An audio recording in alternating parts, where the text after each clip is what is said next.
sobre os dons do Espírito Santo. Já vimos até agora os dons da ciência e do entendimento. Hoje nós veremos o dom da sabedoria. O dom da sabedoria é o único que tem um livro todo dedicado a ele. O livro da sabedoria. Que na verdade é uma qualidade de Deus. Muitas vezes a sabedoria nesse livro ela é personificada. É como se ela fosse uma pessoa. É um estilo de linguagem próprio da literatura sapiencial.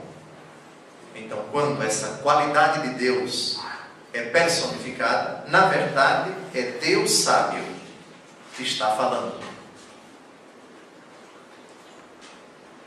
Vamos recordar brevemente qual é o conteúdo do dom da ciência e o conteúdo do dom do entendimento. Pelo dom da ciência, nós assimilamos, aprendemos, compreendemos profundamente o sentido, a realidade mais profunda de todo o ser criado. Pelo dom da ciência, enxerga-se as criaturas a partir dos critérios de Deus, do olhar de Deus, segundo a visão de Deus, segundo a perspectiva de Deus. Já o dom do entendimento nos permite compreender profundamente as verdades reveladas por Deus. A Trindade, a encarnação, a paixão, a morte, a ressurreição de Jesus, o sofrimento, a dor, a morte, o sentido último da existência, aquelas verdades que Deus revelou, seja pessoalmente, seja por meio dos profetas, dos patriarcas, seja na plenitude do tempo, por nosso Senhor Jesus Cristo, pela sua igreja. Esse é o objeto do dom do entendimento. O dom da sabedoria é o dom que nos permite fazer uma síntese de todas essas realidades que a ciência apreende e o entendimento abarca. Antes de entrarmos nesse assunto, vamos ficar um pouquinho para compreendermos melhor o dom da sabedoria no nível humano.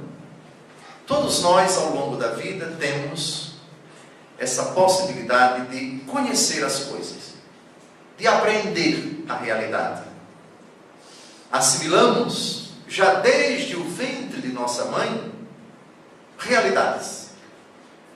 Lembram quando São João Batista, é São Lucas quem diz, dançou, pulou, saltou de alegria no ventre de Santa Isabel?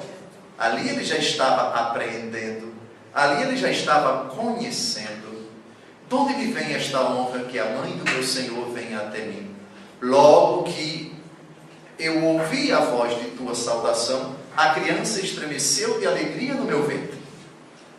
Então, já no ventre da nossa mãe, já no ventre da mãe, a criança assimila, guarda, grava, memoriza, apreende realidades.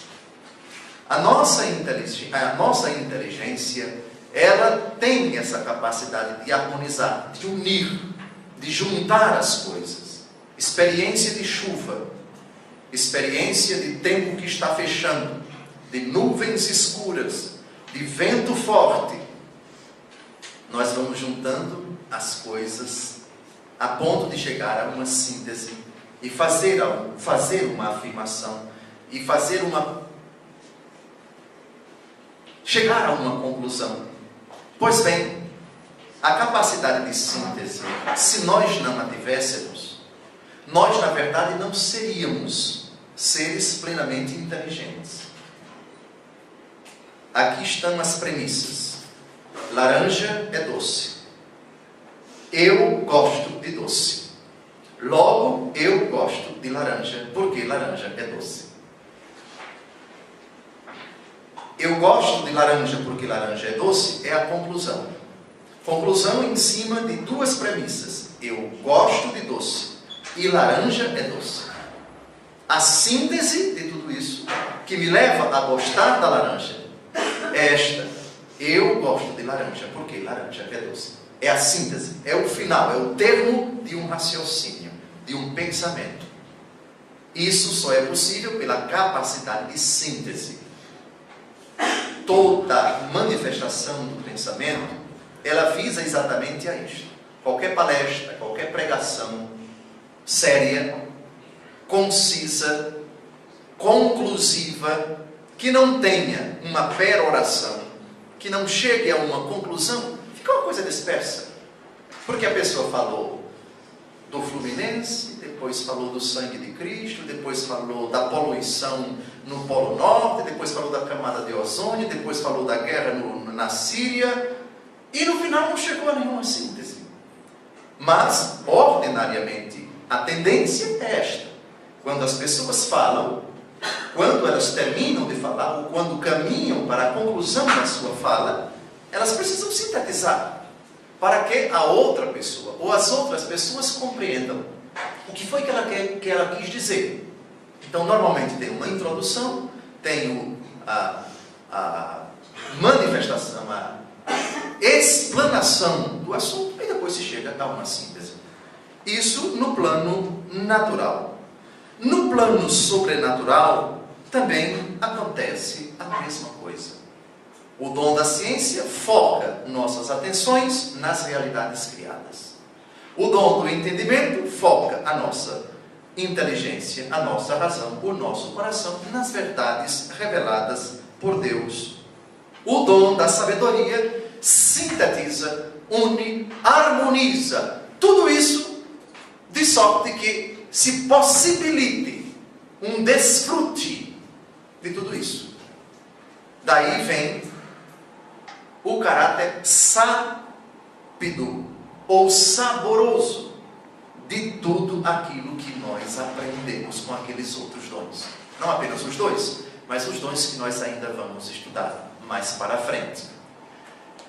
Alguns literatos dizem que a etimologia da palavra sabedoria vem de sapor, sapores, sabor. Pelo dom da sabedoria, a síntese harmônica que eu faço de toda a minha experiência no Espírito Santo me possibilita um deleite, um prazer no sentido mais radical do termo. Pelo dom da sabedoria, eu me comprazo, eu me deleito, eu sinto êxtase. Todas essas palavras, infelizmente, num contexto pejorativo de maldade, de pecado, elas têm um sentido mau. Mas o sentido puro, o sentido autêntico, o sentido primeiro, o sentido original dessas palavras, prazer, êxtase, gozo, clímax da felicidade, enfim, tudo isso se encaixa perfeitamente no dom da sabedoria.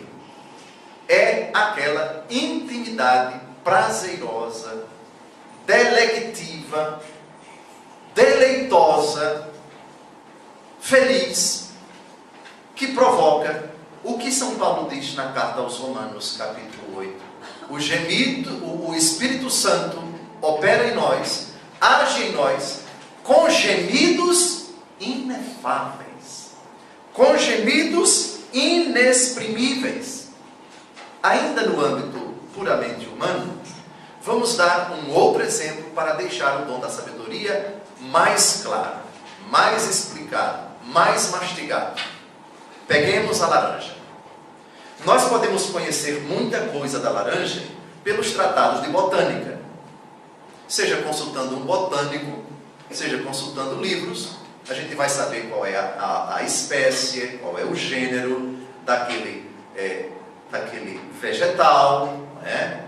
rico em vitamina C, suas propriedades bromatológicas são essas e essas.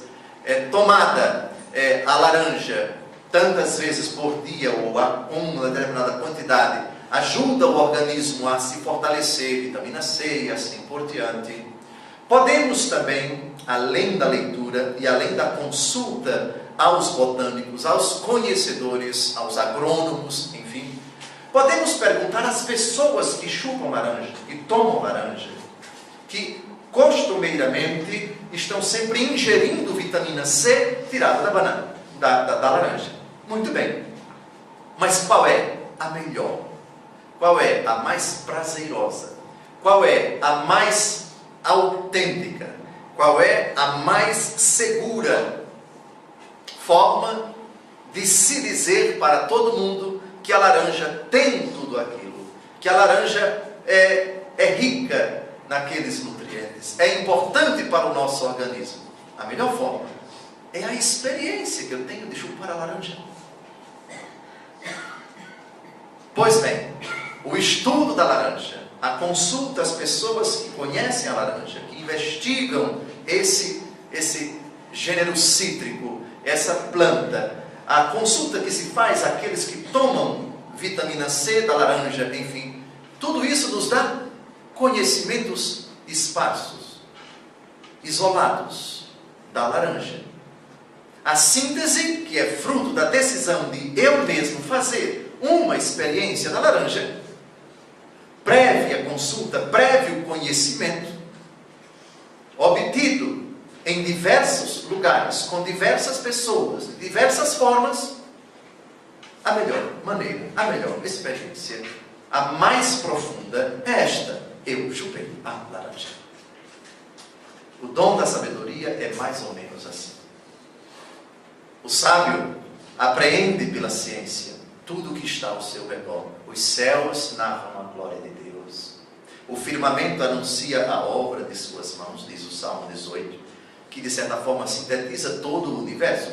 Mas nós podemos falar em cada criatura em particular. Que beleza o sol, que maravilha a lua, que coisa bela o ar, a terra, as plantas, o parque da cidade, as crianças, enfim.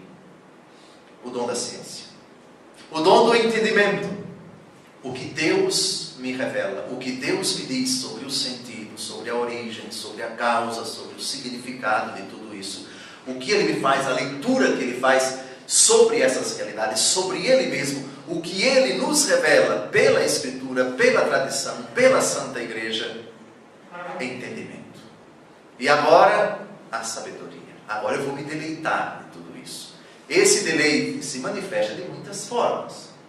Oração deleitosa, oração prazerosa, uma oração na qual todas essas realidades que supõem essa disposição do coração de se colocar diante de Deus para desfrutar dele. A razão é Ele, o sentido é Ele.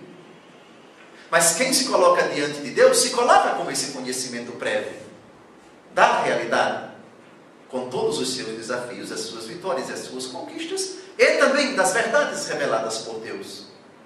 Sabedoria na oração, sabedoria ao falar, sabedoria no agir. A sabedoria é essa síntese. Pois bem, tudo isso revela familiaridade profunda com o Senhor. Imaginemos agora um outro exemplo da laranja para a criança. A criança que numa determinada idade, tão apegada que ela é ao pai, mas ama profundamente o seu pai. A sua mãe também, mas fiquemos com o pai, que amanhã é dia dos pais. A criança é louca, no bom sentido, pelo pai. O pai passa o dia fora, trabalhando para garantir o seu sustento. Quando a criança ouve o barulho do carro do pai chegando, ou a voz do pai, ela já grita. E parte louca para os braços do pai. E não quer sair de perto do pai. É como se ela vivesse, enquanto o pai estivesse em casa, uma eternidade. É de uma felicidade inominável. Mais ou menos isto.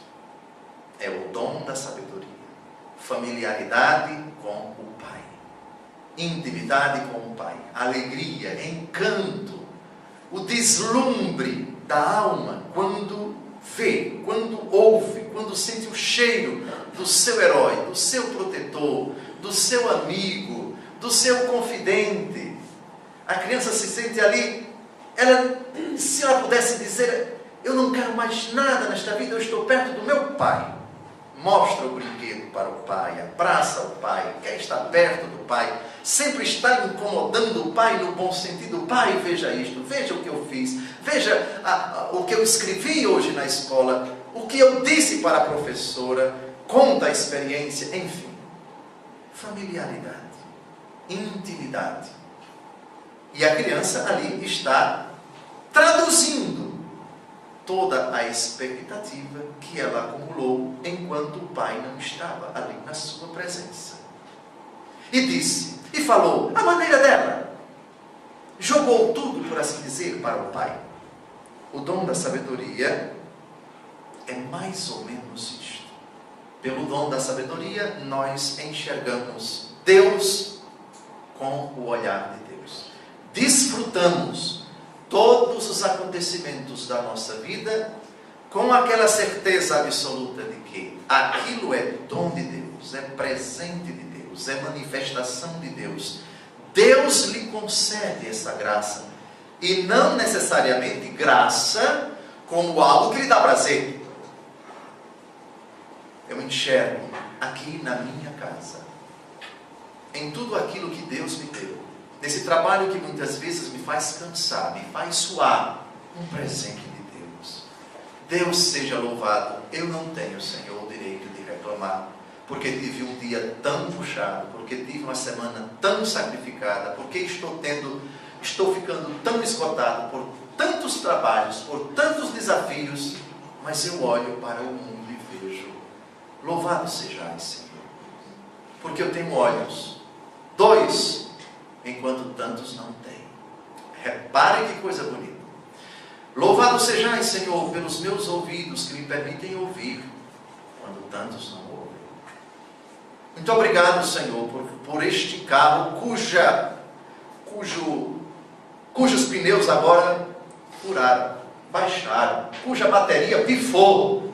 Deus seja louvado quando tantos não têm. Eu olho para tantos em tantos pontos de ônibus, esperando uma lotação, muitas vezes sem conforto, para irem para casa, para irem para o trabalho. E eu enxergo, Senhor, nessa dificuldade, ainda um presente teu. Eu me preocupo, eu aqui estou aflito, estou preocupado no meio do trânsito, com um carro que não é dado a todos. Nem todos têm esse dom que eu tenho. Repare a análise. Não é que ele vai dar gargalhada no meio do trânsito porque o carro está pifado. Não. Mas ele analisa de forma serena, na perspectiva de Deus, aquela dificuldade. Dificuldade que não é de todos. É uma dificuldade de privilégio, se é que podemos falar assim. Uma dificuldade de privilégio. Eu sofro por uma privação temporária de um bem que não é privilégio de todos. Pois bem, vamos agora a alguns textos da Escritura sobre o dom da sabedoria, que, na relação do apóstolo Paulo, é a primeira palavra, é o primeiro dom, é o primeiro carisma que aparece. Eu repito, assim como eu disse para o dom da ciência e para o dom do entendimento, que o dom da sabedoria não pode ser confundido com a sabedoria estulta, com a sabedoria presunçosa, arrogante, que é fruto de um conhecimento meramente humano. O conhecimento humano é dom de Deus. Mas esse conhecimento, elevado pela graça, adquire um sentido, uma força, uma eficácia, uma agudez muito mais profundas. Toda vez que falarmos de categorias bíblicas, não as identifiquemos com as categorias humanas, porque, além de ser contraproducente, é equivocado, porque a conclusão que a que se pode chegar é que esses dons são privilégios de poucos. Eu já vos disse que os apóstolos eram homens sem cultura, eram homens sem instrução. Portanto, eram aquilo que nós hoje poderíamos dizer ignorantes de pai e mãe. Lembram vocês do texto dos Atos dos Apóstolos? Dos Atos dos Apóstolos? Pedro e João eram homens sem cultura e sem instrução, mas escolhidos por Deus. Então, vamos agora percorrer alguns textos da Escritura, 8 ou 9, se não me engano, para ilustrarmos esse dom tão belo, tão profundo, tão necessário para levarmos uma vida santa, para alcançarmos a plenitude da santidade, nós que já recebemos a santidade, que já é um dado concreto, mas que tende à perfeição a partir do dia do nosso batismo.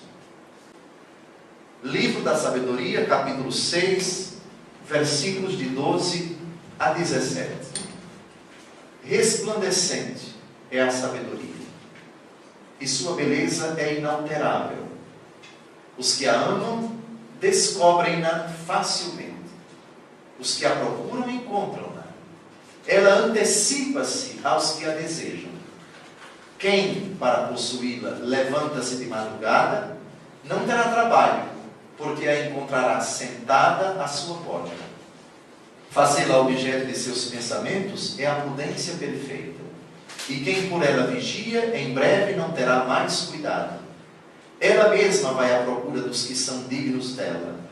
Ela lhes aparece nos caminhos cheia de benevolência e vai ao encontro deles em todos os seus pensamentos, porque verdadeiramente, desde o começo, seu desejo é instruir, e desejar instruir-se é amá-la. Eu repito, todo o livro da sabedoria é um ode, é um elogio belíssimo a essa prerrogativa de Deus, que é também um dom do Espírito Santo. Algumas expressões desse texto longo merecem nossa consideração. Ela se antecipa àqueles que desejam recebê-la. Ela se revela, ela vem ao nosso encontro. Por meio dela, nós somos instruídos. Instrução, ensino, que não tem nada a ver, repito, com o ensino meramente humano.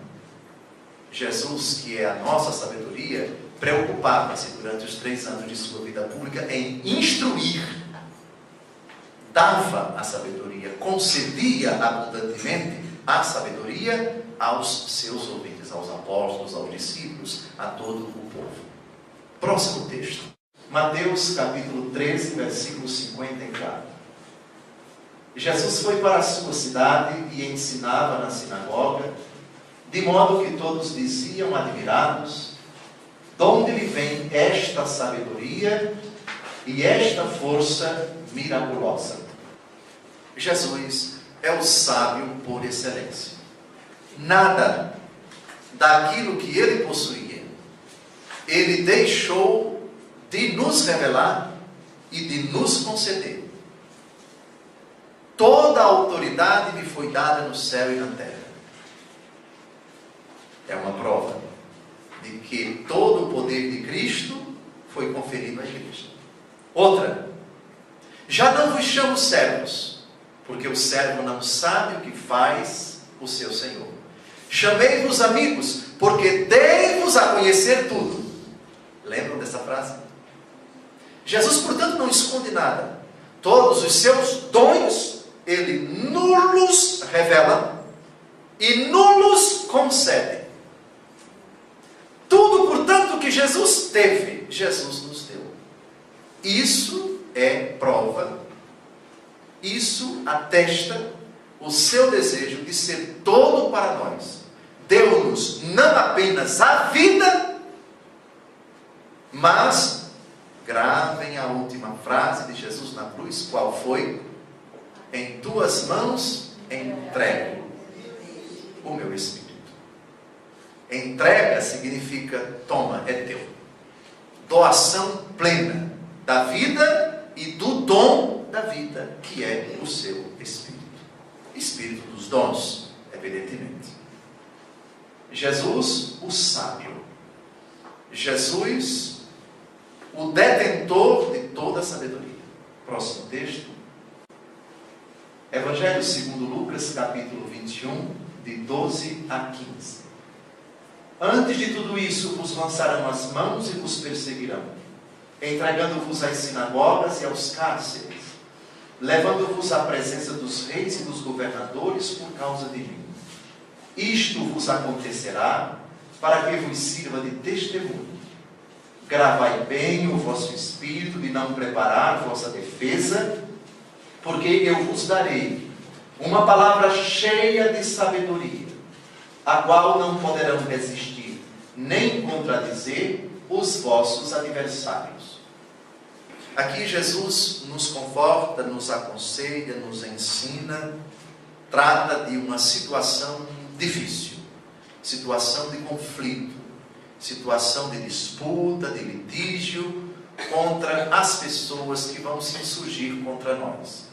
Jesus nos tranquiliza, pede-nos que não preparemos a nossa defesa, porque um presente será dado, um auxílio será concedido. Palavra de sabedoria, a qual não poderão resistir nem contradizer os vossos adversários.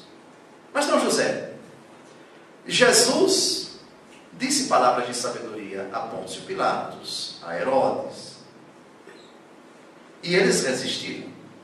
E eles sentenciaram Jesus à morte pela força bruta. Pela força bruta. Os apóstolos foram perseguidos, bateram nos apóstolos, eles resistiram. Os opositores dos apóstolos, da igreja de Jesus, resistiram. Preste atenção no texto.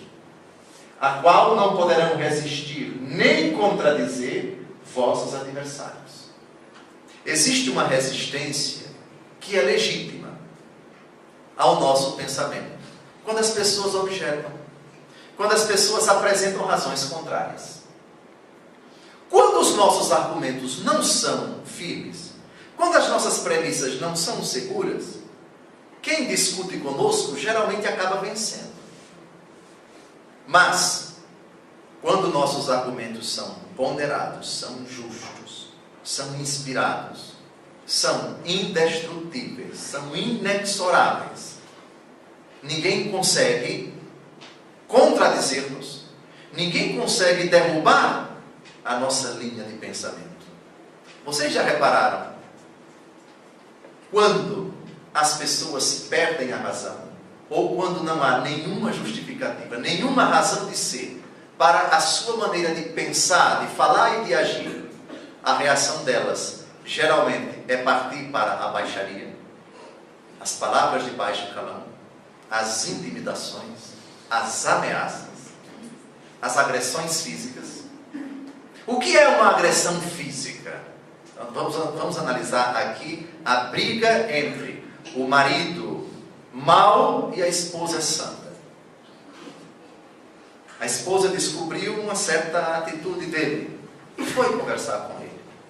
A atitude dele, ele sabe que não tem justificativa, ele sabe que não consegue convencê-la de que aquilo que ele disse ou aquilo que ele fez é certo. Então ele começa a elevar o tom da voz. Acuado pela verdade dita pela esposa, ele parte para a agressão, parte para a chantagem, parte para a brutalidade, parte para as vias de fato. Não é disso que Jesus está falando.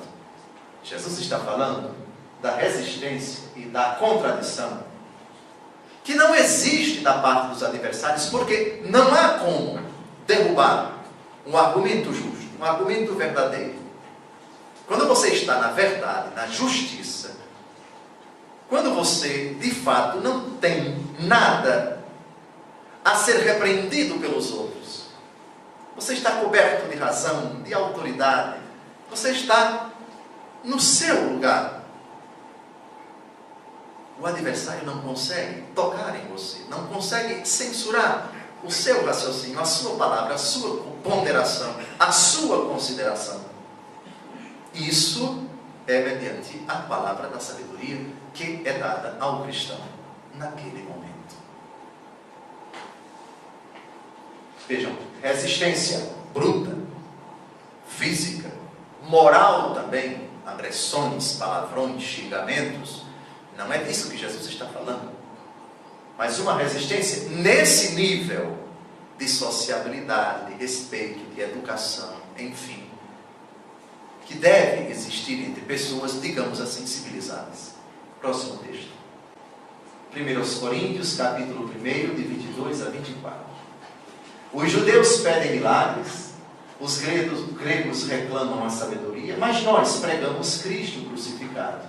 Escândalo para os judeus, loucura para os pagãos, mas para os eleitos, quer judeus, quer gregos, força de Deus e sabedoria de Deus.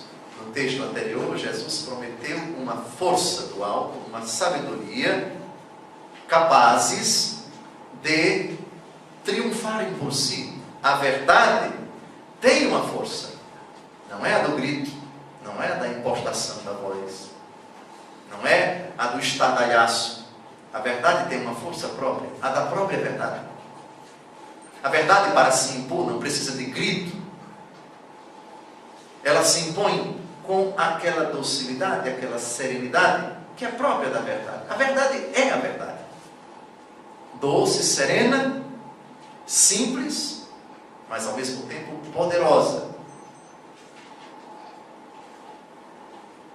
Força de Deus e sabedoria de Deus. Aqui vejam, é Jesus que é chamado força de Deus. É Jesus que é chamado sabedoria de Deus. Quem é a sabedoria de Deus? É Jesus. Sabedoria que nos é dada, que nos foi dada, que poderá ser nos dada a qualquer momento. Por isso, uma oração simples para pedir a sabedoria: Jesus, sábio, dá-me a tua sabedoria. Dá-me este dom. Dá-me, nesta hora difícil, a graça de harmonizar tudo o que até hoje aprendi. Aprendi também, assimilei, memorizei, adquiri pela oração, pelas experiências boas e más. Agora dá-me essa palavra para que eu possa, diante de algo, de calar a língua do mal, do perverso, do falso, do injusto, do indigno, do invejoso, do caluniador. Dá-me esta palavra. Próximo texto. 1 Coríntios 2, de 6 a 8. O que pregamos entre os perfeitos é uma sabedoria, porém não a sabedoria deste mundo, nem a dos grandes deste mundo, que são, aos olhos daquela, desqualificados.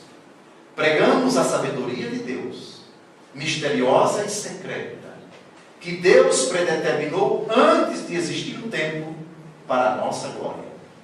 Sabedoria que nenhuma autoridade deste mundo conheceu, pois se a houvessem conhecido, não teriam crucificado o Senhor da glória. Sabedoria entre os perfeitos. Volto a dizer que perfeitos aqui não é uma casta intelectual selecionada por Jesus. O perfeito aqui é aquele que tem o Espírito Santo.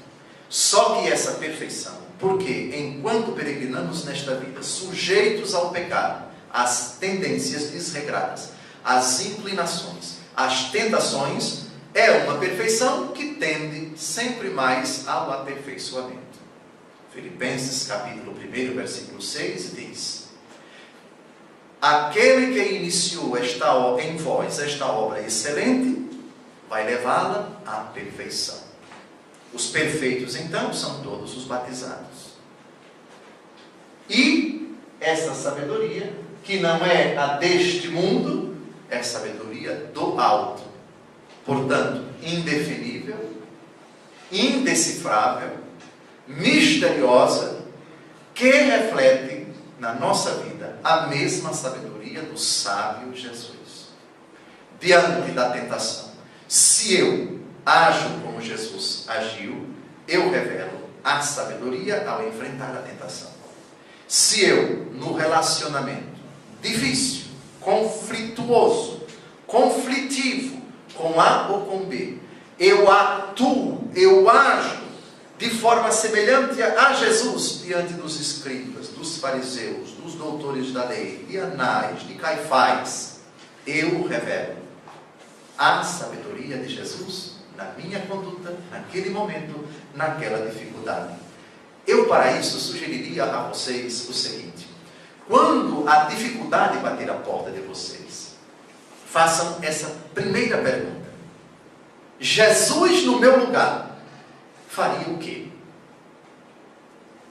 Se vocês repararem, em todas as situações difíceis da vida de vocês, em todos os desafios que vocês enfrentaram ou estão enfrentando, ou vão enfrentar, se vocês repararem bem, nosso Senhor Jesus Cristo enfrentou situação semelhante. Eu diria, em um grau muito mais agudo, muito mais difícil, muito mais desafiador. Podem parar e refletir, e a conclusão é essa. Porque só teve 3 anos de sua vida pública, nosso Senhor. 3 anos. Mas cada situação difícil de nossa vida, Jesus passou por ela. Portanto, a sua reação naquela atitude difícil, para nós, é modelo, é protótipo de inspiração. Daí a importância de nós estarmos sempre em contato com a Santa Palavra. Jesus passou por isso que eu estou passando. Jesus viveu uma situação muito parecida. Todos vocês, todos. Não há dificuldade que nós estejamos enfrentando agora, que nosso Senhor não a enfrentou de forma muito, quase idêntica, só mudando os personagens. Se com Jesus era um escriba, um fariseu, talvez hoje seja na sua vida a vizinha do andar de cima, ou então a parenta, ou o sobrinho, o irmão, o esposo, mas façam esse raciocínio, façam esse exercício. Jesus enfrentou uma situação parecida, e o sábio Jesus soube sair-se dessa situação, dessa enrascada, de forma maravilhosa, belíssima. Aí vem o dom da ciência, o dom do entendimento, que foca esse dom do entendimento, as atenções sobre as verdades reveladas, sobre as frases de Jesus, a conduta de Jesus, até a carreira que Jesus levou. Dou-vos um exemplo. Você está ali numa situação bem concreta, bem palpável, bem dura, de pessoas que estão querendo realmente o seu mal e permanecer ali, continuar naquela sua atitude, é perda de tempo. Não seria melhor bater em retirada? O que Jesus faria na minha situação? Jesus correria? Não, Jesus não correria, pois correria. Tem uma situação, tem um momento na vida de Jesus sábio, em que ele percebe: aqui é perdido. Não adianta falar com as pessoas. Pelo contrário, eu tenho que sair aqui na tangente. Eu tenho que fugir, senão eu morro. Já pararam para pensar isso? Vamos ver um texto que mostra a sabedoria de nosso Senhor. Jesus está na sinagoga de Nazaré, na Galileia, a cidade onde ele cresceu até os 30 anos de idade. Está pregando a palavra de Deus. E todos davam testemunho de Jesus e se admiravam de suas palavras. O texto que eu vou ler é a continuação desse relato, a partir do versículo 23. Então lhes disse: sem dúvida me citareis este provérbio: médico, cura-te a ti mesmo. Todas as maravilhas que fizeste em Cafarnaum, segundo ouvimos dizer, faze-o também aqui na tua pátria. E acrescentou: em verdade vos digo, nenhum profeta é bem aceito na sua pátria. Em verdade vos digo, muitas viúvas havia em Israel no tempo de Elias, quando se fechou o céu por 3 anos e meio, e houve grande fome por toda a terra. Mas a nenhuma delas foi mandado Elias, senão a uma viúva em Sarepta, na Sidônia. Igualmente havia muitos leprosos em Israel no tempo do profeta Eliseu, mas nenhum deles foi limpo, senão o sírio Naamã. A estas palavras encheram-se todos de cólera na sinagoga. Levantaram-se e lançaram-no fora da cidade, e conduziram-no até o alto do monte sobre o qual estava construída a sua cidade, e queriam precipitá-lo dali abaixo. Ele, porém, passou por entre eles e retirou-se. Jesus fugiu, escapou. Eu imagino que correndo. Sim, correndo mesmo. E acredito que eles correram atrás também, com pedras, com palavrões. Volte aqui, seu... Não vou nem pronunciar. Eu imagino os xingamentos, os impropérios. Vamos matá-lo, corre e pega. Volta aqui, covarde. Eu desconfio que foi mais ou menos assim. Mas isso é sabedoria? Claro que é. Dê uma olhadinha na palavra, lá no versículo 28. Todos encheram-se de cólera. Pergunta: tem alguma possibilidade de diálogo respeitoso você falar com uma pessoa encolerizada? A pessoa está predisposta, está cheia de animosidade contra você. Qualquer coisa que você diga ou faça, o simples olhar seu já é motivo para ela reagir, lhe dar um tapa, um soco, uma facada, um tiro, etc. Não. Aqui não há condições. Num assalto, por exemplo, não esboce nenhuma reação. Entregue o que a pessoa está pedindo. Quer o relógio? Tome. Quer a chave do carro? Tome. Mas me deixe vivo, pelo amor de Deus. Tome. Quer isso? Quer aquilo outro? Tome. Leve o cartão de crédito. Me deixe vivo. Dentro de casa, o marido é encolerizado, ou a esposa num ataque de, sei lá, um faniquito de ciúme, ou alguma coisa assim, enfim. E você está sereno. Não adianta. Pior ainda, quando os dois estão encolerizados. Então aí é uma tragédia que vai acontecer a qualquer momento. Se um não matar o outro mata o outro, ou os dois se matam, e assim por diante. Repare que sabedoria. Diante de uma pessoa encolerizada, eu vou embora. Que sabedoria? Isso sim é sabedoria. Jesus não tem cólera no seu coração. Diante de pessoas encolerizadas, eu vou fugir. Fugiu. E mais, Jesus fez isso muitas vezes ao longo de sua vida pública.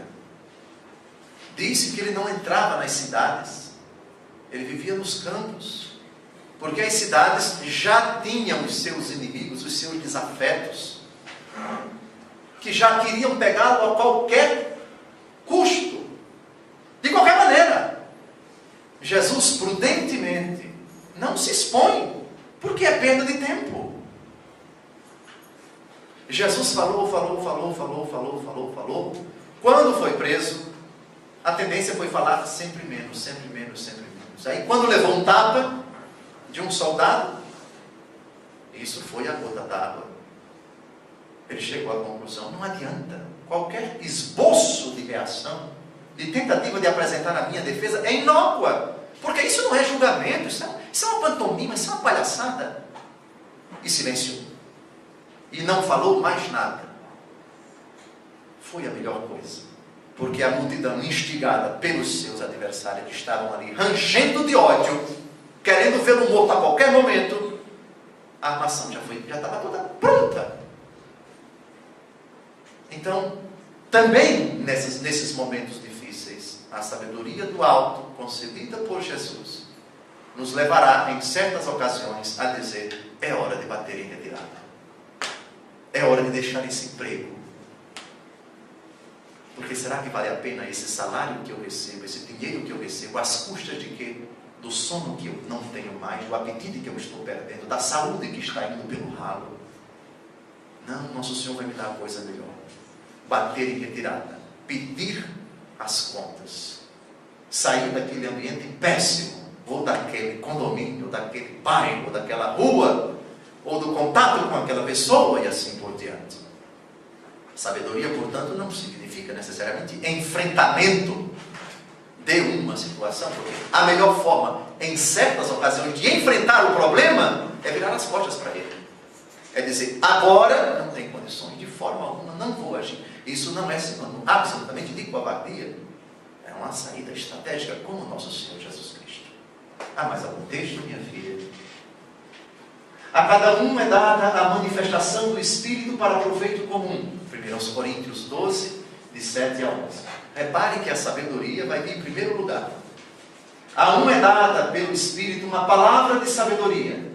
A outro uma palavra de ciência, por esse mesmo Espírito. A outro a fé, pelo mesmo Espírito. A outro a graça de curar as doenças, no mesmo Espírito. A outro o dom de milagres, a outra a profecia, a outro o discernimento dos Espíritos, a outra a variedade de línguas, a outro, por fim, a interpretação das línguas. Mas um e o mesmo Espírito distribui todos estes dons, repartindo a cada um como lhe apraz. Repare, lá em cima, o primeiro presente, citado por São Paulo, palavra de sabedoria. Expressão idêntica à de Jesus. Ser-vos dada uma palavra de sabedoria, a qual os vossos adversários não conseguirão resistir, nem contradizer. Que bonito. Mas ainda, bem, chegamos ao fim. Como já estamos com 45 minutos do dom da sabedoria, e o dom do conselho, é igualmente importante, não convém deixar para ele somente 15 minutos. No próximo sábado, nós dedicaremos o encontro ao dom do conselho, que é tão importante quanto os demais, de grande significado para a nossa vida. O conselho do Espírito para nós e o conselho que nós, cheios do Espírito, damos para as pessoas. Boa noite.